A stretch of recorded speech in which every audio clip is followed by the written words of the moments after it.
Ассалаумағалейкумдер, баршаңызға да қайырлы күн. Бүгін бізде Chevrolet Cruze автокөлігінің электронды блок жүйесі. Электронды блок жүйе деген не деп сұрасаңыз, бұл машинаның моторының компьютері болып келеді. Көлікте моторды жинағаннан кейін қызбай қалған, чек жанбайды дейді. Сосын электриктерге апарып аштырған болатын бұл көлікті, бірақ ештеңе таба алмаған дейді. Біздің бүгінгі қазіргі мақсатымыз тоқтарын жүйелерге тығып, сымдарын ішіне осы коннекторге жалғап, мына стендке салып тексеру. Связьға шыға ма, не болып тұрған бірінші мақсатын білу.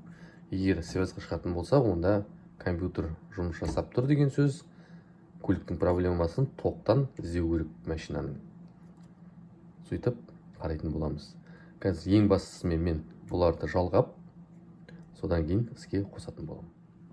Біздер міне қазір барлығын жалғап қойдық. Конлиниясын, конлоу, колайн, тоқтарын барлығын жалғап қойдық.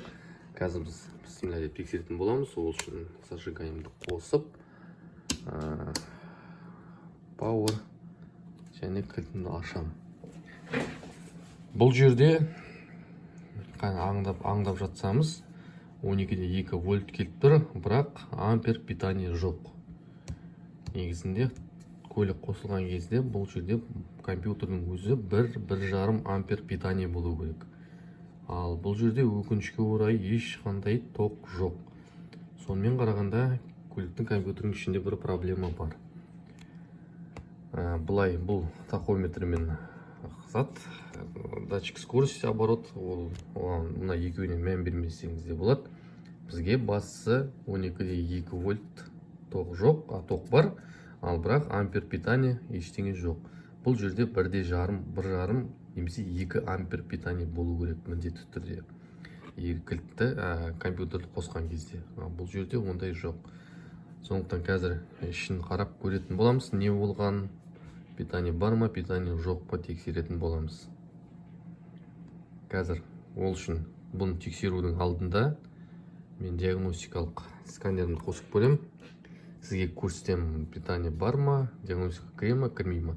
Себебі электрик бұның алдында диагностикасына қарап көрген кезде диагностика кірмейді деген. Біз қазір сонда тексеріп көрейік.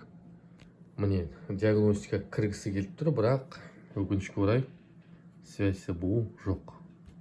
Бұл бізде 76-да 1 Simtek 76-да 1 деп жазылып тұр. Компьютерде бір проблема бар. Жаңа мына компьютерді қараған болатынбыз. Бұл компьютерде питание де жоқ, дроссель де жоқ. Питание де, мына дроссель де. Мына жердегі жарты облысында тоқ жоқ. Компьютерден, процессорден де шықпайды импульс, ешқандай питание. Соған қарағанда көлік компьютері жөндеуге келмейді, өкінішке орай. Бұны не жасаған мен нақты білмеймін, түсіндіріп те айтпады. Сол себептен бұл компьютерді өкінішке орай біздер аман сау алып қала алмадық. Осылай диагностикасы өтеді.